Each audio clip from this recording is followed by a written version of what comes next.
Dear students, इस समय already projectile motion का रिवीजन कराया जा रहा है। प्रोजेक्टाइल मोशन के ढेर सारे कॉन्सेप्ट्स बताए जा रहे हैं मैकेनिक्स का, फिजिक्स में। तो पिछले वीडियो लेक्चर में आपने देखा था कि प्रोजेक्टाइल मोशन किस तरह से पैराबोलिक पाथ होता है, एक्सेलरेशन किधर लगेगा किधर नहीं लगेगा, टाइम ऑफ फ्लाइट क्या है, रेंज क्या है, हाइट क्या है ना। ये सारे कॉन्सेप्ट हम बता दिए थे। दो प्रोजेक्शन एंगल सेम रेंज का ये भी कॉन्सेप्ट हमने बताया था, और साथ में वेरी इंपॉर्टेंट ट्रेजेक्ट्री का इक्वेशन भी हमने याद करा दिया था। तो आई होप ये वीडियो आप लोग देखे होंगे। जो नहीं देखे हैं उसको जरूर देख लें, जिससे कि पहला लेक्चर आपका तैयार हो जाए, तब जाके सेकंड लेक्चर आराम से आप तैयार कर सकते हैं। और प्यारे बच्चों, अगर ये वीडियो आपको बेनिफिशियल लगे तो इस वीडियो को आप शेयर कीजिए दोस्तों मित्रों में, खूब शेयर कीजिए। वीडियो को आप लाइक कर दीजिए। जो बच्चे चैनल पे नए हैं वो चैनल को सब्सक्राइब कर लें, जिससे कि जो भी वीडियो अपलोड हो तुरंत उसका नोटिफिकेशन आपको मिले और इसका बेनिफिट आपको मिले। तो आज प्रोजेक्टाइल मोशन के वेरी इंपॉर्टेंट ढेर सारे ट्रिक्स बताने वाले हैं, जिससे कई क्वेश्चन आप इसके चुटकी बजा बजा क्या कर सकते हैं, सॉल्व कर सकते हैं। तो आइए स्टार्ट करते हैं बेटा प्रोजेक्टाइल मोशन का नेक्स्ट कॉन्सेप्ट, क्योंकि पिछले वीडियो लेक्चर में इसके ढेर सारे कॉन्सेप्ट हम बता चुके हैं। उसको अगर नहीं देखे हैं तो जरूर जरूर उसको देखिए, जिससे बहुत ही बेनिफिट आपको होने वाला है। साथ में इसका टेस्ट सीरीज जो होने वाला है, गोल्डन प्लेटिनम टेस्ट सीरीज, इसमें प्रोजेक्टाइल मोशन और एनएलएम आने वाला है, इसलिए कंप्लीट इसका रिवीजन भी करा दिया जा रहा है, जिससे कि आपका ये तैयार हो जाए और टेस्ट में बढ़िया मार्क्स आए और अपने अपने सपनों को आप पूरा कर सकें। तो प्रोजेक्टाइल मोशन में अगर नेक्स्ट कॉन्सेप्ट देखें तो प्रोजेक्टाइल मोशन का ये कॉन्सेप्ट ये भी बहुत इंपॉर्टेंट होता है बेटा। एक्स एक्सिस वाई एक्सिस, दो बॉडीज को इस तरह से प्रोजेक्ट कीजिए, दो बॉडीज को, कि उनका रेंज क्या हो, सेम हो, सेम रेंज इनका हो। ठीक है, ये से कॉन्सेप्ट हम बता चुके हैं। तो सेम रेंज के लिए क्या हमने बताया था कि सेम स्पीड से इनको प्रोजेक्ट कीजिए। एक थीटा होना चाहिए तो दूसरा कितना होना चाहिए, 90 माइनस थीटा। और यहां पर आप देखिए तो इनका रेंज क्या है, सेम है। ओके, रेंज सेम है, लेकिन ये जो बॉडी हाइट ट्रेवल कर रहा है, देखो मैक्सिमम हाइट ये h1, ये हो गया बेटा मैक्सिमम हाइट h1, और इसका जो मैक्सिमम हाइट है ये कितना है, h2, है ना। तो ये बहुत ही इंपॉर्टेंट क्वेश्चन है। अगर इसको आप सॉल्व करने चाहिए तो बहुत ज़्यादा आप समय लगा दोगे इसको सॉल्व करने में, अंत में क्वेश्चन कर नहीं पाओगे। तो इसमें ये पूछता है कि बताइए कि अगर दो बॉडीज को ऐसे प्रोजेक्ट करें कि इनका रेंज सेम हो, लेकिन एक का हाइट h1 हो और एक का हाइट h2 हो, तो रेंज बताओ। तो याद करो बेटा, वेरी इंपॉर्टेंट, डायरेक्ट आपको एग्जाम में क्वेश्चन मिलेगा। जो रेंज का फॉर्मूला होता है ये होता है 4√h1 इंटू h2। ठीक है, अगर ये फॉर्मूला आपको याद है तो ऐसे में आप इस टाइप के क्वेश्चन, ये खुद में क्वेश्चन है, खुद में एक क्वेश्चन है, और h1 दे देगा, h2 दे देगा, रेंज पूछ देगा, वैल्यू पुट कर दो, ऐसे चुटकी बजा के आप क्वेश्चन सॉल्व कर दोगे। ये ट्रिक होता है बेटा, ट्रिकी कॉन्सेप्ट है, इसको आप याद कर लीजिए और इससे रिलेटेड क्वेश्चन आप चुटकी बजा बजा क्या करते रहिए, सॉल्व करते रहिए। प्रोजेक्टाइल मोशन का वेरी इंपॉर्टेंट कॉन्सेप्ट है ये, और एकदम सिंपल फॉर्मूला, देखिए आप याद भी कर सकते हैं। इसको याद नहीं करना है, बस आपके सामने से गुजर गया, याद हो गया। 4√h1 h2, न्यूमेरिकली सॉल्व करने में h1 दे देता है, h2 दे देता है, रेंज पूछ देता है। नेक्स्ट कॉन्सेप्ट अगेन,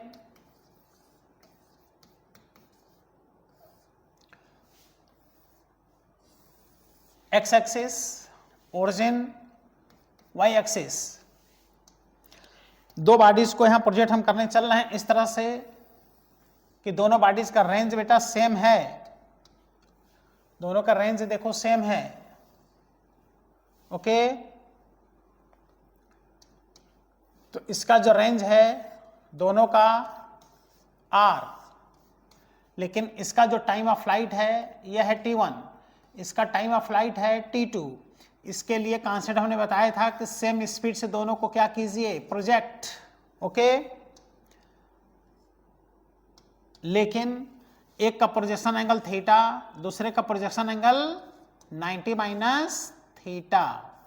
ठीक, तो ऐसे में कहता है कि जो दोनों टाइम ऑफ फ्लाइट है, दोनों टाइम ऑफ फ्लाइट का प्रोडक्ट कितना आएगा, मल्टीप्लिकेशन, है ना, तो T1 और T2 निकाल के इक्वेशन बनाओ, एक रेंज के इक्वेशन बनाओ, 3 इक्वेशन बनाओ, उसके बाद से उसको सॉल्व करो।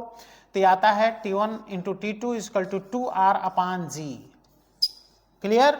ये अगर कॉन्सेप्ट अगर सामने से गुजर गया तो ये हमेशा के लिए आपको कॉन्सेप्ट याद हो जाएगा, है ना। और ये क्वेश्चन डायरेक्ट आपसे पूछता है। फिर ये भी पूछता है कि जो टाइम ऑफ फ्लाइट है T1 और T2, इनका जो मल्टीप्लिकेशन है वो रेंज पे कैसे डिपेंड है। तो आप देखिए ये रेंज के क्या है, डायरेक्टली प्रोपोर्शनल है। ओके, तो ये आपके सामने से अगर गुजर गया तो ये रिजल्ट याद रहेगा, ये भी रिजल्ट याद रहेगा। और इस टाइप के जितने क्वेश्चंस होंगे वो चुटकी बजा के आप सॉल्व कर देंगे, सीधे आंसर आपको दिखेगा बेटा, आंसर दिखेगा। आइए नेक्स्ट कॉन्सेप्ट देखते हैं क्या है। अगेन ये भी बहुत ही इंपॉर्टेंट है, खूब इस पे क्वेश्चन डेवलप होता है, खूब क्वेश्चन डेवलप करेगा, है ना। एक बॉडी को ऐसे प्रोजेक्ट करेगा प्रोजेक्टाइल मोशन में, u speed, projection angle theta, और ये है इसका रेंज, ये रेंज है, और ये हाइट अटेंड है h, है ना। तो कहेगा कि जो रेंज है वो हाइट का n टाइम्स है, range is n times of height. Range height का n टाइम्स है, 2 टाइम्स, 3 टाइम्स, 4 टाइम्स, √3 टाइम्स, कुछ भी दे देगा। उसके बाद से पूछेगा कि प्रोजेक्शन एंगल बताओ कितना है ना। तो ये भी बहुत इंपॉर्टेंट कॉन्सेप्ट, चुटकी बजा के इस क्वेश्चन को आप सॉल्व कर सकते हैं। इसके लिए ट्रिक होता है बेटा, है ना। इसका ट्रिक होता है, इसको याद रखिए, tan theta is equal to 4 upon n। देख रहे हो, अगर ये ट्रिक आपको याद है तो क्वेश्चन में हमने क्या बताया कि ऐसे क्वेश्चन में बस यही n का वैल्यू देता है, n दे देगा, उसके बाद से थीटा पूछ देगा। तो यहाँ से अगर प्रोजेक्शन एंगल आपको निकालना है तो देखिए बेटा थीटा इक्वल टू क्या आ जाएगा, tan इनवर्स 4 अपान n। देख रहे हो, theta equal to tan inverse 4 upon n से आप प्रोजेक्शन एंगल फाइंड कर सकते हैं। क्वेश्चन में केवल n का वैल्यू दिया रहता है। यह देखो बेटा प्रोजेक्शन एंगल, इस पे खूब क्वेश्चन आपको बुक में मिलेंगे। ऐसे आप क्वेश्चन देखो और फटाफट आंसर बोलो, बिना कॉपी, बिना पेन, बिना डेरिवेशन, बिना पेन चलाए। ठीक है, आप देखोगे ट्रिकी मेथड से क्वेश्चन सॉल्व करोगे तो पेन की बचत होगी, इंक की बचत होगी, रफ कॉपी की बचत होगी, बचत ही बचत होगी, महा बचत ऑफर है बेटा। तो आप ट्रिकी मेथड से क्या कीजिए, क्वेश्चन सॉल्व कीजिए, तो आपके क्वेश्चन फटाफट सॉल्व होंगे। लेकिन ढेर सारे ऐसे क्वेश्चन प्रोजेक्टाइल मोशन में हैं जो कि प्रोसेस भी आपको सीखना पड़ेगा, तब जाकर वो क्वेश्चन सॉल्व होंगे। लेकिन ये सब जितने क्वेश्चन सब ट्रिकी हैं, इसे देखो और सीधा आंसर दिखता है, आंसर सूंघ लो सीधे। और बेटा इस पे क्वेश्चन कराते हैं।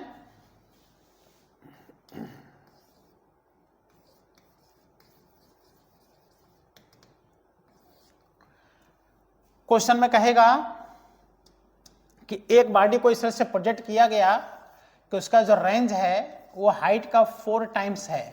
तो बताओ बॉडी को कितने एंगल पे प्रोजेक्ट किया गया। तो क्या आंसर नहीं दिख रहा है बेटा, बताओ आंसर बताओ इसका। तो सॉल्यूशन में सीधे आप ट्रिक लगा दो, tan theta is equal to 4 upon n। Okay, तो यहाँ से देखो आ गया 4 और n का वैल्यू यहाँ पे देखो 4 दिख रहा है, तो यहाँ लिख दो 4 इज इक्वल टू कितना आ गया 1। तो इस तरह से आप देख रहे हो कि tan theta is equal to 1 आ गया।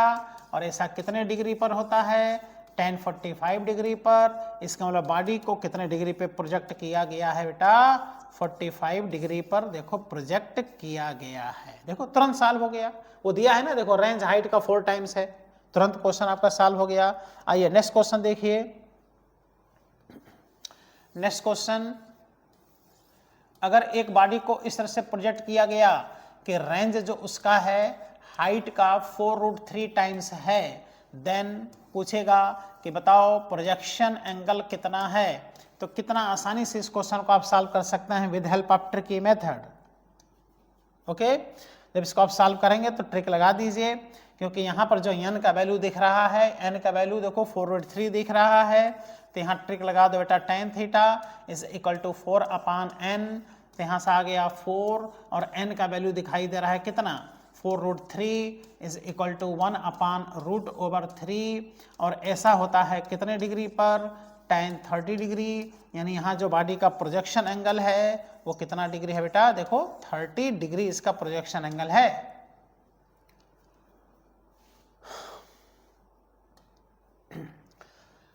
नेक्स्ट क्वेश्चन,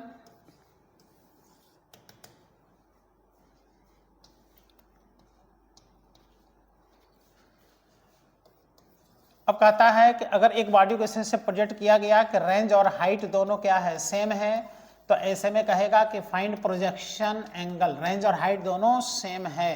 तो बताओ रेंज और हाइट दोनों सेम है तो एन का वैल्यू क्या 1 नहीं है, एन का वैल्यू 1 है।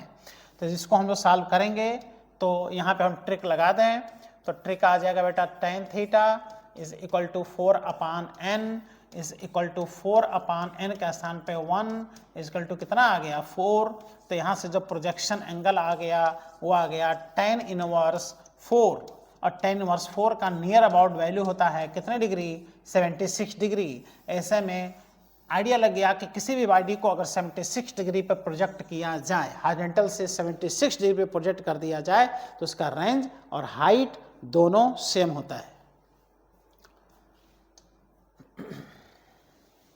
Next question,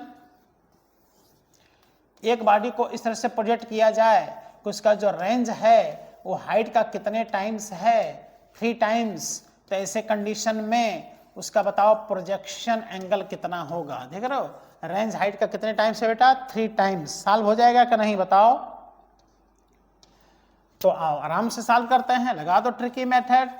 tan theta is equal to 4/n और n का वैल्यू कितना है यहाँ 3, तो हो गया बेटा 4/3, और ऐसा वैल्यू होता है tan 53 डिग्री। देख रहे हो tan 53 का वैल्यू 4/3 होता है, tan 37 का वैल्यू 3/4 होता है। तो यहाँ का जो प्रोजेक्शन एंगल होगा वो कितने डिग्री हो जाएगा बेटा, 53 डिग्री हो जाएगा।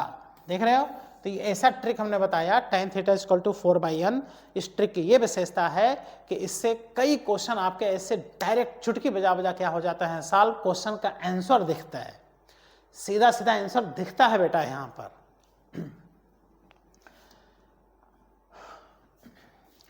नेक्स्ट कॉन्सेप्ट चलते हैं।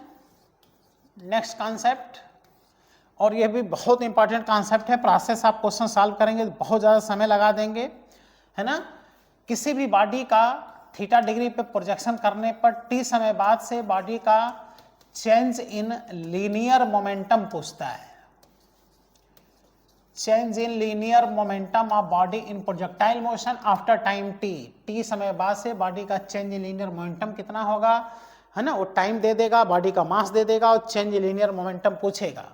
तो ऐसे कंडीशन में बेटा अगर यहाँ पे x एक्सिस y एक्सिस हम दिखा दें और बॉडी को यहाँ से हम प्रोजेक्ट कर दें थीटा डिग्री पर, ये देखो बॉडी का प्रोजेक्शन हो गया, ये इसका स्पीड हो गया, ये प्रोजेक्शन एंगल थीटा हो गया, जो बॉडी को प्रोजेक्ट किया उसका मास m हो गया, है ना। अब मान लो t समय के बाद से बॉडी यहाँ आ गया, तो जब बॉडी यहाँ आ गया तो इसकी वेलोसिटी कितनी होगी, v होगी। भाई t समय के बाद से बॉडी यहाँ कहीं भी रह सकता है, कहीं भी रह सकता है। तो इसका पूछेगा कि t समय के बाद से बॉडी का बताओ चेंज इन मोमेंटम कितना है। क्लियर, तो चेंज इन मोमेंटम क्या होगा, delta P change in momentum, और डेल्टा पी का जो मैग्नीट्यूड होता है ये याद रखिएगा कि चूंकि हॉरिजॉन्टल वेलोसिटी कांस्टेंट होता है इसलिए हॉरिजॉन्टल डायरेक्शन में मोमेंटम चेंजिंग नहीं होता। जब भी मोमेंटम चेंजिंग आप निकालोगे तो वर्टिकल डायरेक्शन में निकालोगे। तो चेंज मोमेंटम का एक ट्रिक होता है, आप चुटकी बजा के इससे क्वेश्चन सॉल्व कर सकते हो। बॉडी के वेट में टाइम से क्या कर दो, मल्टीप्लाई mgt। देखो बेटा mgt ये होता है ट्रिकी कॉन्सेप्ट प्रोजेक्टाइल मोशन में चेंज इन मोमेंटम फाइंड करने का फॉर्मूला, है ना। इससे अगर आप क्वेश्चन सॉल्व करो तो प्रोजेक्टाइल मोशन में चेंज इन मोमेंटम फटाफट क्वेश्चन इसके क्या होते हैं बेटा, सॉल्व होते हैं। बस वो मास दे देगा और टाइम दे देगा, कहेगा 2 सेकंड 3 सेकंड 4 सेकंड बाद से बॉडी का चेंज इन मोमेंटम बताओ। अब बेटा इसमें हम क्वेश्चन कराते हैं, बहुत अच्छा लगेगा इसका क्वेश्चन करने में। जैसे एक क्वेश्चन है कि एक बॉडी को x axis y axis body को प्रोजेक्ट कर दिया, इसका स्पीड u है और इसको 45 डिग्री पे प्रोजेक्ट किया। कितना डिग्री पर, 45 डिग्री पर। तो ये O पॉइंट है और ये इसका बी ए पॉइंट है ना। यहाँ से बॉडी को प्रोजेक्ट किया, यहाँ आके टकराया, तो ओ से लेके ए के बीच बॉडी का पूछ रहा है चेंज इन मोमेंटम का मैग्नीट्यूड। ओके, पूछ रहा है कि बॉडी का चेंज इन मोमेंटम बताओ। देखो चेंज इन मोमेंटम का मैग्नीट्यूड बताना है, तो चेंज इन मोमेंटम का मैग्नीट्यूड अभी हमने बताया mg into T. Okay, mg into T. तो अब यहाँ से आप देख सकते हो कि हो गया mg, और कहाँ से कहाँ तक पूछ रहा है, देखो O से A तक, तो O से A तक आने में क्या पूरा टाइम ऑफ फ्लाइट नहीं लगेगा, तो वही T से टाइम ऑफ फ्लाइट से देखो मल्टीप्लाई कर देना है, ट्रिक लगा दिया, तो आ गया mg, और टाइम ऑफ फ्लाइट का फॉर्मूला लगा दो 2u साइन थीटा, थीटा के स्थान पे कितने डिग्री 45 डिग्री, और अपान कितना आ गया देखो g से g क्या हो गया कैंसिल आउट, और इसको अगर सॉल्व करें तो ये आ गया देखो 2mu, और यहाँ से साइन 45 का वैल्यू 1/√2। ओके, तो यहाँ से आ गया बेटा चेंज इन मोमेंटम का मैग्नीट्यूड √2mu, क्योंकि √2 से कट जाएगा ना बेटा, √2 से कट जाएगा, तो देखो चेंज इन मोमेंटम √2mu। ये कितना आसानी से देखो क्वेश्चन सॉल्व हो गया। ये अगर ट्रिक आइडिया नहीं रहता तो उलझ कर रह जाते, हॉरिजॉन्टल मोमेंटम निकालना पड़ता, वर्टिकल मोमेंटम निकालना पड़ता, फाइनल मोमेंटम में से इनिशियल मोमेंटम माइनस करना पड़ता, प्रोसेस बढ़ जाता, सॉल्व होता, बट टाइम आपका ज्यादा लगता। आइए नेक्स्ट क्वेश्चन करते हैं।